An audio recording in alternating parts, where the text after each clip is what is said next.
কক্সবাজার ও সৈয়দপুর বিমানবন্দরের অবতরণের পথে উঁচু গাছের কারণে যে তীব্র বাতাস সৃষ্টি হচ্ছে তা ফ্লাইট সেফটি নিয়ে নানা সমস্যা সৃষ্টি করছে।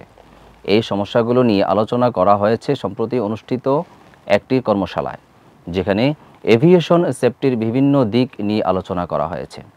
নব এয়ারের chief of safety captain Ashfaq ur Rahman জানিয়েছেন, উঁচু গাছগুলো টার্বুলেন্স সৃষ্টি করে, যা অনেক সময় যাত্রীদের কাছে পাইলটের ত্রুটি হিসেবে মনে হতে পারে, তবে এটি কর্তৃপক্ষকে প্রাকৃতিক কারণে ঘটে।